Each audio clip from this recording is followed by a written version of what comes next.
Welcome back to Medicines, where we make medicine make sense. Today we are going to be discussing anatomy of the appendix, after which we'll be looking at acute appendicitis. The appendix is a worm-like organ that arises from the posterior medial part of the cecum, about 3 cm below the ileocecal joint. This is a picture of the appendix. Now, from what you can see here, the appendix is attached to the cecum, which happens to be the first part of the large intestine. So this is the large intestine. The appendix is attached to the first part of the large intestine, which is the cecum. This picture is supposed to give a clearer view. Now, this is the cecum, the ascending colon, transverse colon, descending colon, the sigmoid colon, and the rectum. All these are parts of the large intestine. You can see where the appendix is attached to the cecum. During childhood, continued growth of the cecum rotates the appendix into the retrocecal position. In other words, it makes the appendix to stay at the back of the cecum. So the anatomical position of the appendix is retrocecal. That's the anatomical position. In infants, the appendix lumen is relatively wide and drains into the cecum, while in the aged, it is obliterated. Acute appendicitis is therefore uncommon in the extremes of life. Now, the reason being that the appendix lumen is relatively wide and it drains very well into the cecum. And then in the elderly and aged people, it is obliterated. So this is the reason why acute appendicitis rarely happens to extremes of life. That is the very old and the very young. Let's look at the blood supply of the appendix. The blood supply is majorly the appendicular artery. Now, the appendicular artery is a branch of the ileocholic artery, which is contained in the mesoappendix. This lone artery, this is a very important point by the way, this lone artery is involved in inflammation of the appendix with consequent thrombosis resulting in gangrene of the appendix. So from this diagram, we can see that the appendicular artery is a branch of the inferior division of the ileocholic artery. And then this ileocholic artery eventually ends in the superior mesenteric artery. So this is the whole division before we get the appendicular artery that supplies the appendix. The venous drainage of the appendix. The drainage is through the appendicular vein, which drains into the ileocholic vein.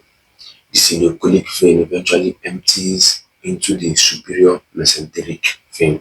So it follows almost the same process with its artery. From this diagram, we can see that the appendicular veins are draining into the ileocholic vein. The ileocholic vein is a branch of the superior mesenteric vein, and then this superior mesenteric vein eventually empties into the hepatic portal vein. So this is a whole division as well for it. For the nerve supply, we have the sympathetic and the parasympathetic. For the sympathetic, it runs from the T10 to the L1. The lesser splenic nerve is the major nerve for the sympathetic, and for the parasympathetic, we have the vagus nerve. The lymph drainage is to the ileocholic lymph nodes.